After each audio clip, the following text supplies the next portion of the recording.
Welcome to the Everest Days of Awesome Holidays Nepal. Today we are going to share what a standard Everest Base Camp trek looks like.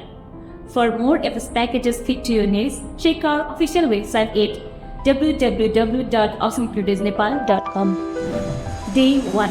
Arrival in Kathmandu, where our company representatives will welcome you and also drop you off at accommodation. Settle up and freshen up before joining the rest of the team for our welcome dinner later in the evening, where you will also receive a brief about upcoming trek.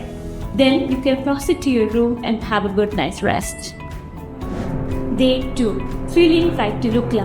Waking up early today, we will head to the airport to catch the earliest flight available to Lukla. Since the weather here can change at any minute, delays are critical. Wait patiently. Once you have boarded the flight, the thrilling mountain panorama will amuse you. Starting with the Lantanier Range, you will be able to catch a glimpse of the Everest panorama.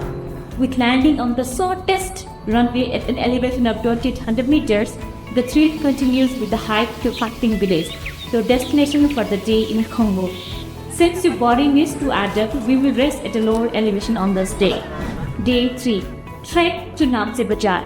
Day 3 of this journey offers a taste of the trek. You will trek for 6 to 7 hours and gain roughly an elevation of 900 meters, just in a single day. Passing through the beautiful suspension bridges over the Lukla River and the rich biodiversity of Sagarmatha National Park, the UNESCO World Heritage Site, we reach Namche Bazaar. For the rest of the day, you can explore the town or just rest out your sore muscles from the trek. Day 4. Acclimatization Day in Namche Bazaar. Your body can't immediately adapt to colder temperature in high elevation as such. Thus, it is important to acclimatize and gain elevation gradually. On this day, we will take a short hike to the Everest View Hotel, which is located at an elevation of 3,880 meters, from where you can catch the breathtaking views of Mount Everest, Lhotse and Amadablam. After you get back to Namche, enjoy a stroll around the market for a gear that you might have missed, or you can just withdraw some cash. Remember, this is the only ATM stop where you can withdraw the cash for the entire trek to and from EBC. Day 5. Scenic Trek to Tengboche. Moving on, we will have a spiritual encounter today with the trek to Tengboche village. Traversing through the dense rhododendron forest, you can savor the stupendous view of Everest, Lhotse and Amadablam. The quiet spiritual ambience of the famous Tengboche monastery set against the stunning backdrop of Amadablam rejuvenates your soul after a 7-hour empty trek.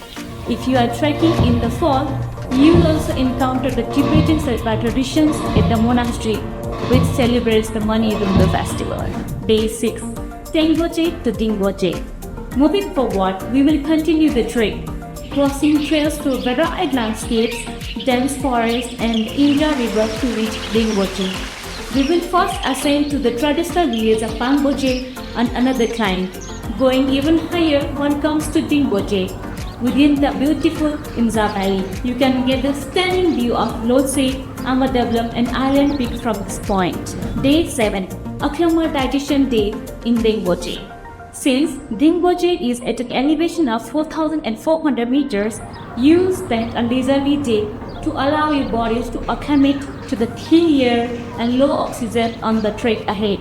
Since there isn't much to do today, you can enjoy short hikes around the hills to catch the scenic sight of Everest Massif. Afterwards, stay cozy at your tea house and prepare your body and mind for the rewarding trek the next day. Day 8. Trek to Lhotse.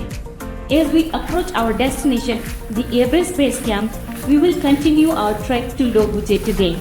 We will be traversing through challenging routes with rocky terrain and shrubland.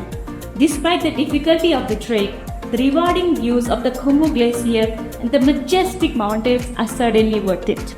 Finally, you will reach Lhotse and cuddle up in a tea house, preserving your energy for a close encounter with Everest the next day.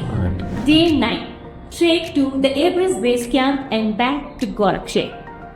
After waking up early and having breakfast, we will hike to Gorakhpur, the last stop before reaching the grandeur of Everest.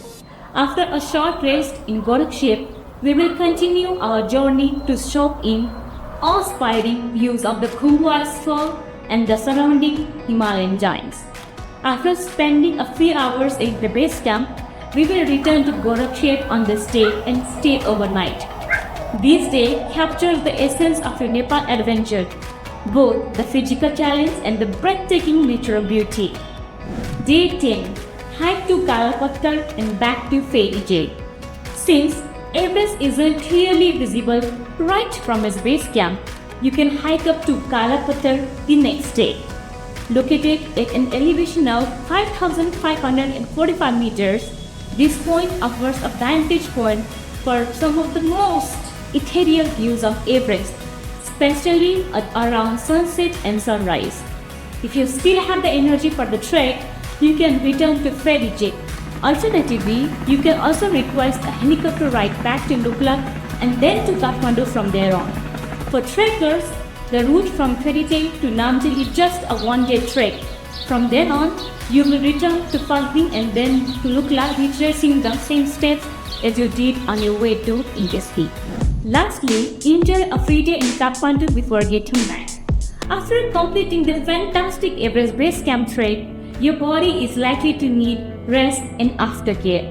Spend your free day in Kathmandu at a spa for a therapeutic massage to relieve your sore muscles from the trek. And don't forget to shop for the souvenirs in tunnels, streets, and enjoy your final stroll before you head back to your home country. If this interesting trek intrigues you, book your Everest trek right now at Awesome Holidays. Thank you.